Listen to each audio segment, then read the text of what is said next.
Hi, I'm Nikki from Teaching Autism and welcome to the Autism and Special Education Community Podcast. Are you an autism or special education professional? Are you a teacher or therapist looking for support and new ideas? You may even be a parent, family member or carer. This podcast is perfect to help you find out more information, support and get some of your questions answered.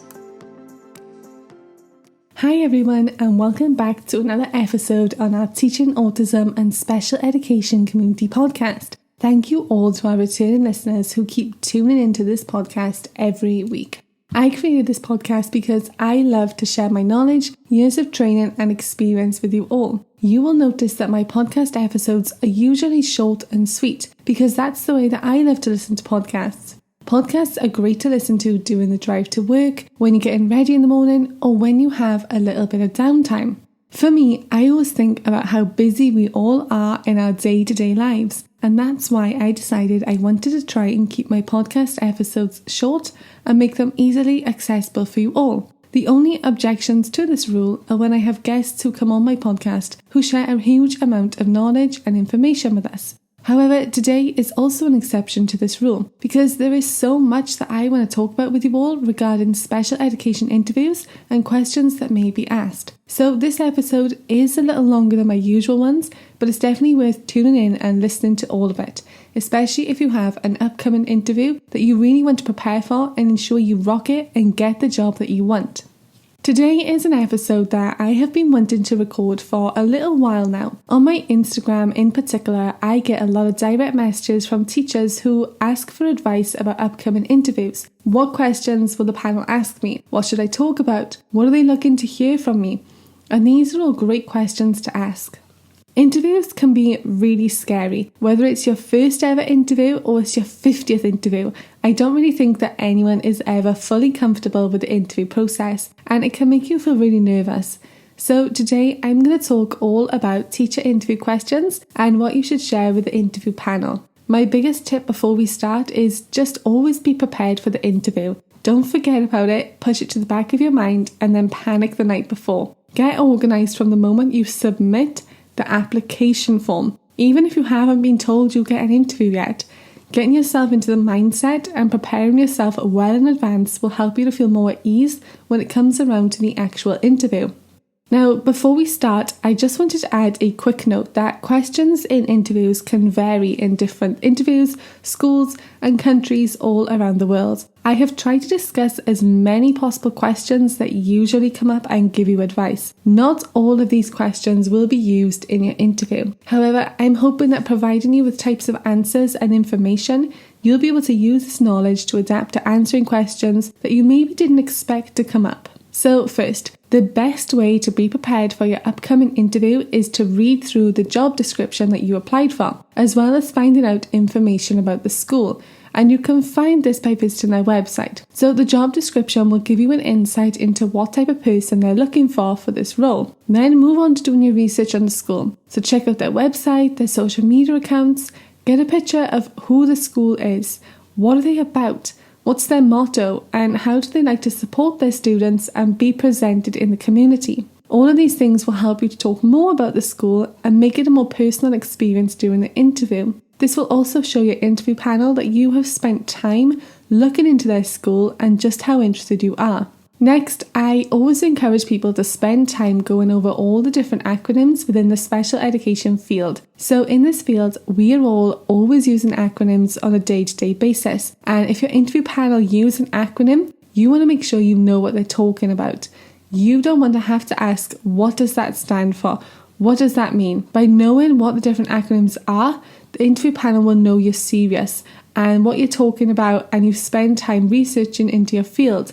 Using acronyms are a great way to make yourself look more experienced and knowledgeable. You may be asked about a range of different disabilities. They'll want to find out what your experience is with different disabilities. How would you approach different disabilities? And what would you do if you had a student in your classroom who was diagnosed with something that you have never heard of or you have no experience of? And finally, one of the most common questions is how would you differentiate your teaching to suit different disabilities? This can be for work activities or communication or anything that goes on a day-to-day basis in your classroom. To find out about different disabilities, you can ask other teachers in your school. I am a huge advocate of speaking and learning from other teachers in your field. You can head over to Facebook support groups and find one that fits your niche, and in there ask them if they have any experience of this diagnosis and if there's anything you can be doing to help ensure your student will have the best possible time in your classroom. You can also join up to our monthly membership site, and we actually have a whole category that's devoted to different disabilities that you may encounter, and there's little information cheat sheets to give you all the relevant information you need about the different diagnoses you may come across. Now, talking all about students is great, but you will also be asked about staff. In our field, we need to work with other members of staff on a very close level, so it's really important to establish professional and positive relationships to work as a team. Regarding staffing, you may be asked, how do you build relationships with staff members? Or how well do you think you work as a team? What about if there was a situation that arose with staff members in your classroom with conflict? How would you work to resolve this? These can all be really tricky questions if you haven't prepared in advance, because you want to make sure that you're giving the best possible answers to show yourself in the best light. Talk about why you think it's important to have positive and professional relationships with your team of staff. What ways do you like to work as a team? How do you use your staff members for different duties? Trusting them and giving them areas of responsibility to show them that you trust and believe in them. Talk about ways that you use to build relationships with the staff in your classroom. Do you have icebreakers at the start of the year? Do you show your staff how you appreciate them? Do you treat everyone fairly? And finally, conflict.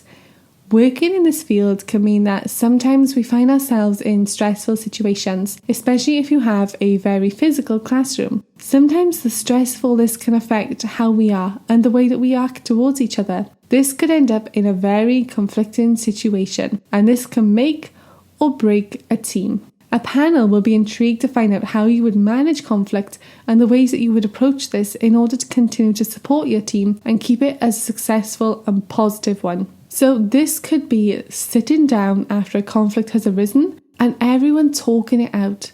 Having an open policy where you all agree to talk to each other about anything that's bothering you.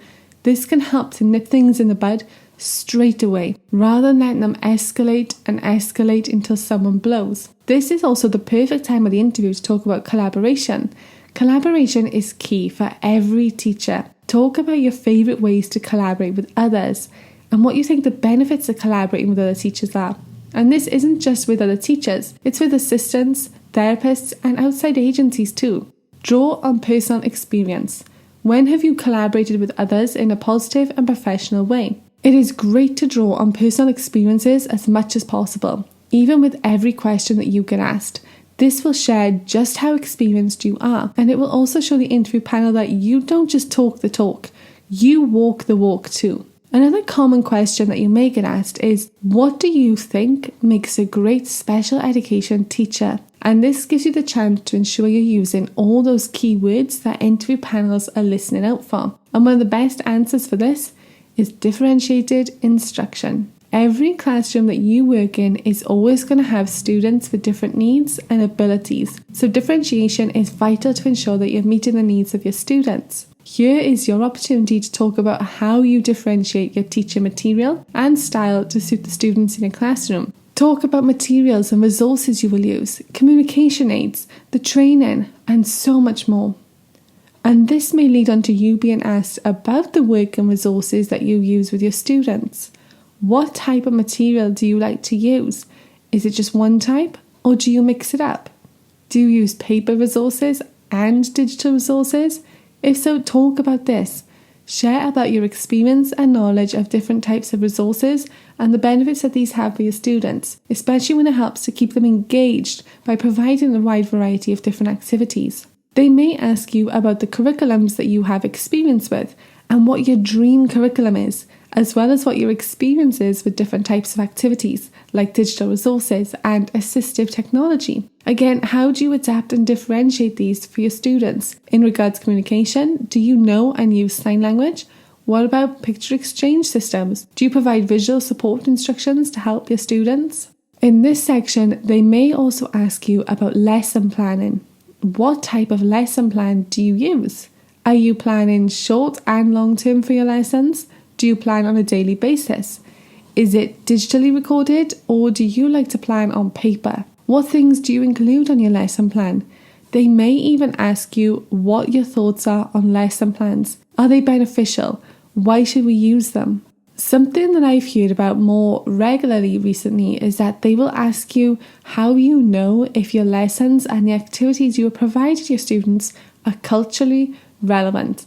And this is a fantastic question. So be sure that you're doing your research ahead of time for how you can answer this question and to ensure that you are making lessons and activities that are culturally relevant. Another question may also be about your ongoing training. They will want to find out if you're willing to continue to learn. What training have you attended?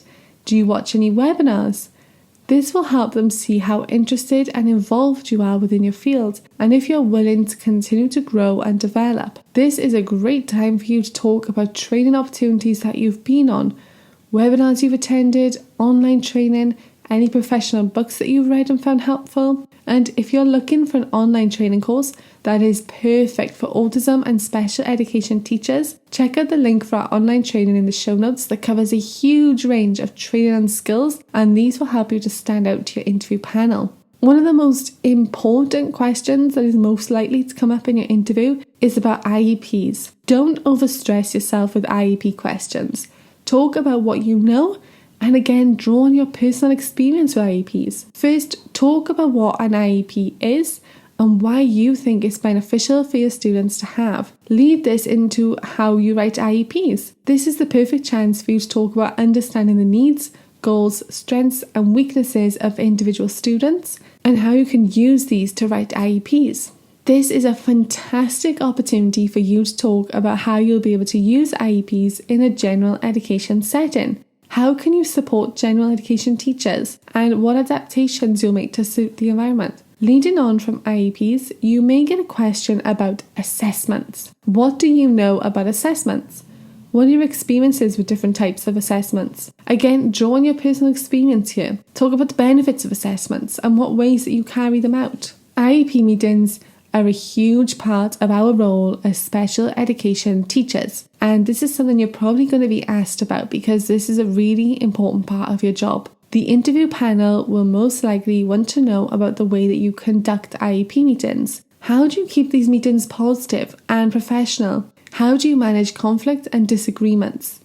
What if a family member became upset? If you want to find out more about how to run a successful, positive and professional IEP meeting, head back through our podcast episodes. We have a whole episode devoted to this with my guest Brandy Rosend, who is a specialist for IEPs, and I'll link that in the show notes for you as well. You may also be asked, what would you do if a student has not progressed on their IEP goals for a quarter or two? Be prepared for this and get some ideas in mind so it's not just sprung on you. Make sure you're following the training and experience you have in this area. Being prepared is key. You could talk about researching other ways of teaching the skill to find other approaches. Maybe the current approach isn't the best one to use for that student. You could say that the data that you collect would allow you to see this before the end of a quarter so that you can adapt as you work with the student on this so it doesn't get to the end of a quarter with no progress. And moving from IEPs can often be an opener for asking questions about data. We all know how important data is in our field and in all different areas. So this is probably a very likely question to come up. So you want to make sure you've prepared for it. It could be as simple as, what types of data do you tend to use in your classroom? What data do you find most beneficial to record? How do you record it?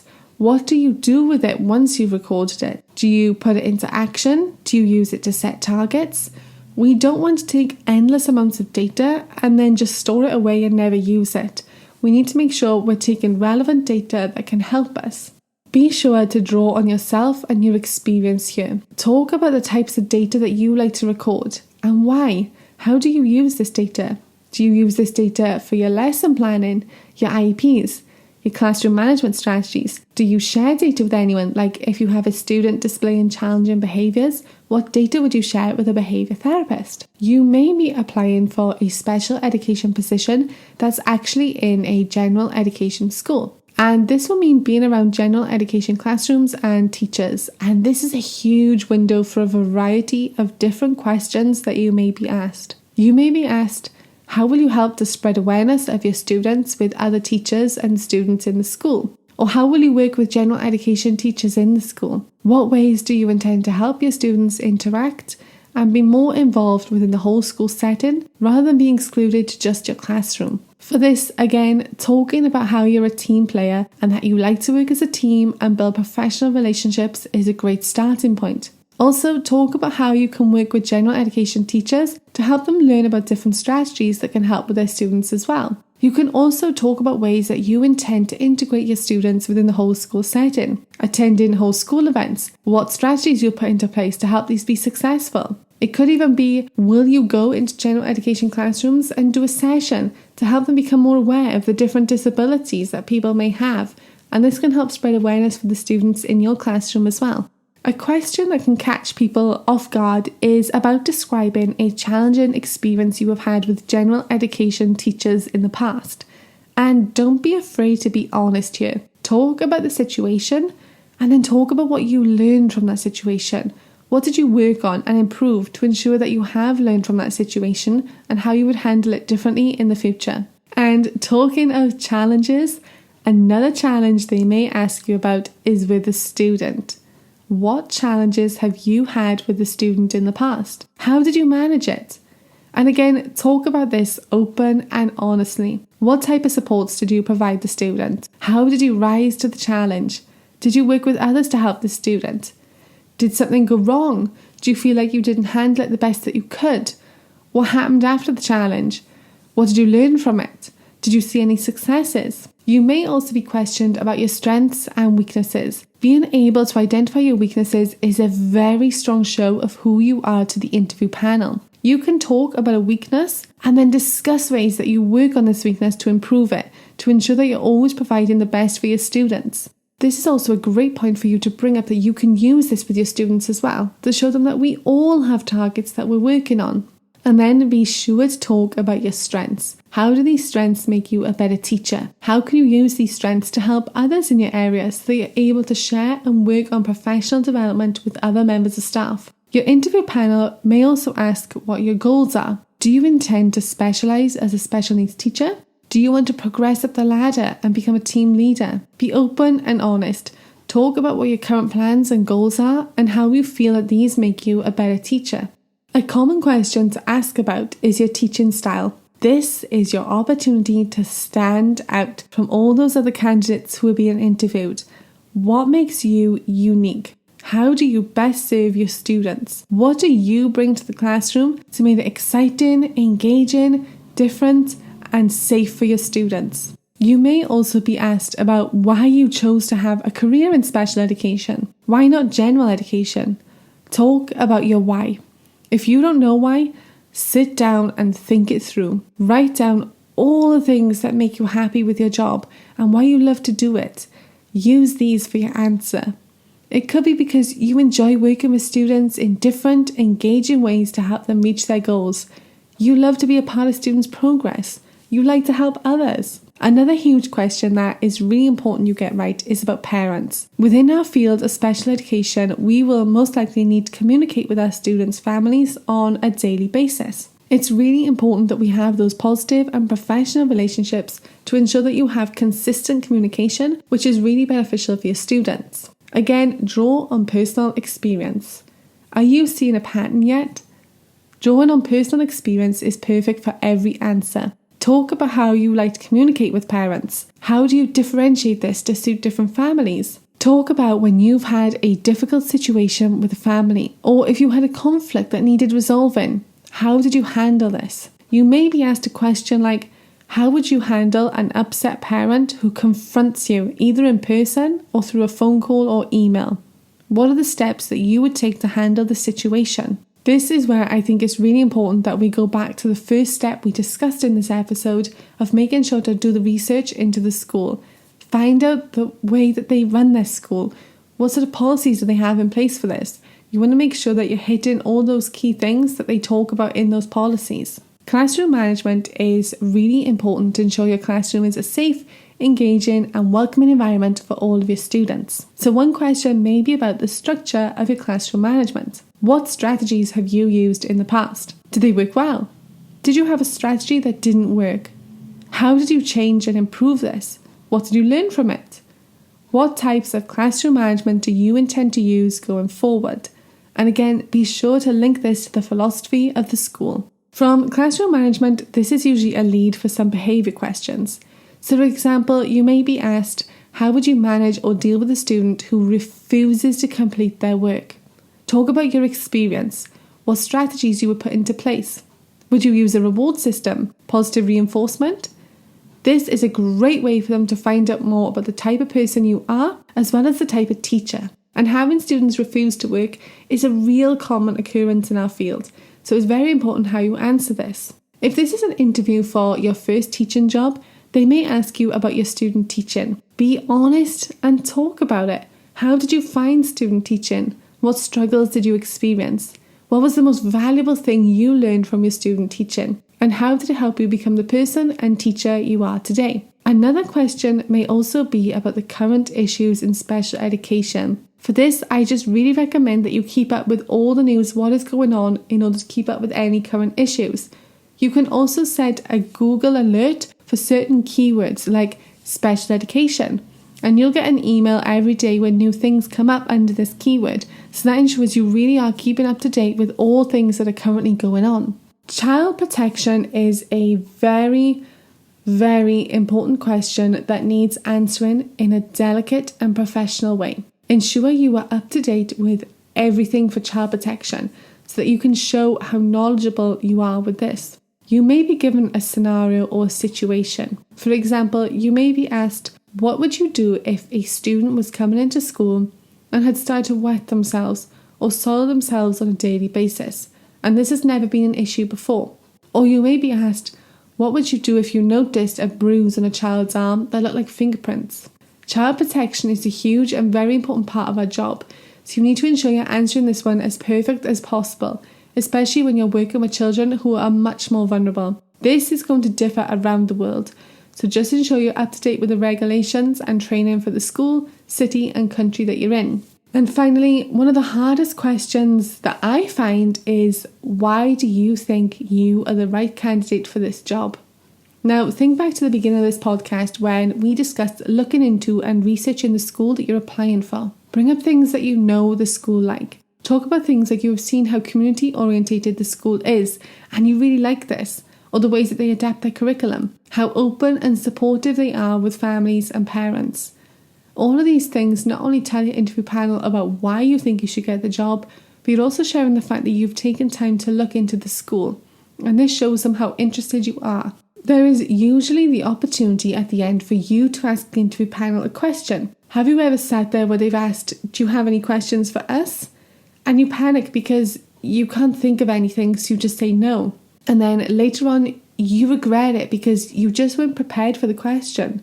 Probably because it's something a lot of us really struggle with. So I'm going to share some questions that you could ask to find out more about the position, the school, the management team, and also to show how interested you are. First, ask if there's a buddy or mentor program at the school. Is there someone you can buddy with to help introduce you to the school, get you settled, and be someone dedicated that you can go to if you need help with anything? What type of training do you offer? Is there availability for professional development opportunities? What are some ways that management support the staff in the school? You are going to want to know if you're getting yourself into a supportive school, so this is beneficial, and it's intriguing to see what answers they give back. IEPs. Who schedules IEP meetings? And how are these communicated with you and your families? Who attends IEP meetings?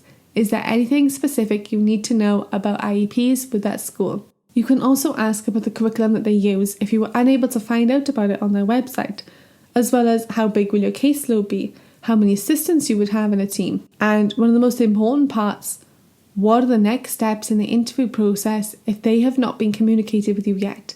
This way you know what to expect. Wow, that podcast episode sure did turn into a long one. There is so much to talk about for this topic and I could keep on going. What I will say is that for some questions, there's not actually a right or wrong answer. There's room for a variety of different answers. but it's your experience and creativity that will help you to stand out from other candidates. A lot of people also like to fetch portfolios to interviews to be able to showcase yourself. This is great. Put things in here like lesson plans, materials, and anything that you think makes you stand out as a teacher. It's also important to bear in mind that a lot of the questions may be geared to that individual school or the classroom that the job is for. As part of this process, you may also be given a tour of the school. Ask questions, show how interested you are, look around you so that the team can see how interested you are in the school, and this will all show you in a good light. If you have an upcoming interview, I am wishing you all the luck in the world that this is a successful and positive process for you. If you have any questions that I could help with, please don't hesitate to reach out to me and send me an email or contact me on social media. I would love to try and help you out. Thank you for tuning in to another podcast episode. I hope you found this helpful and full of information that you can put into practice for future interviews. Thank you for listening, and I'll speak to you again soon.